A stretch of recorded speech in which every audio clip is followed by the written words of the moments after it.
Wow, this Iran war has been going on for years, months? No, 52 days. 52 days! Relax. And quite frankly, we're not even shooting anymore. We are in the middle of a ceasefire. It's winding down. Negotiations are back on, we think. Iran is going to meet us in Islamabad, Pakistan.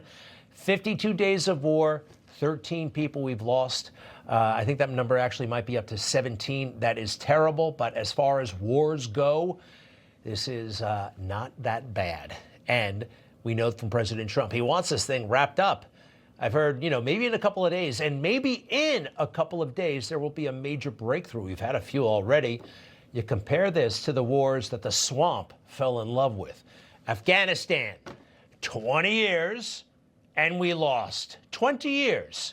People, you could go years, by the way, without even hearing about Afghanistan. In 2011, 2012, 2014, nobody ever talked about it. It was a war going on, and it was a lot more casualties than what we're dealing with Iran, but not a biggie somehow. The Iraq War, that also became an inconvenient truth for Democrats and Republicans, by the way. Yeah, what about that one? And no weapons of mass destruction. The Gulf War, that was a pretty successful war as far as wars go. 43 days. All right, we kicked one country out of another country. Pretty decisive. That's also 35 years ago. And we can go on like this. Vietnam was a 20-year war. Did we really start fighting in 1955 to 1975? Korea, how long was that one? 4 years, 4 full years. And of course, the big one, World War II. Well, our involvement didn't start until 1941, but if you add it all up, there you go. So how many days has it been? Days, not months, days. And you got a lot of panicky media types. They're not really panicky. They just have Trump derangement. They just hate him so much. They seem to love war, except when President Trump is involved. Take a look at these numbers. They may be surprised. A recent McLaughlin poll, 52% approve of this military action, 40% disapprove. Now, they factor in, by the way, the media's role in all of this, right? The media, nonstop. This is the worst thing in the world. It's background noise, right? Let's go through some of these more numbers. Again, John McLaughlin, he is a great pollster. Overwhelming support. For all the talk of a MAGA breakup, look at that number, all right?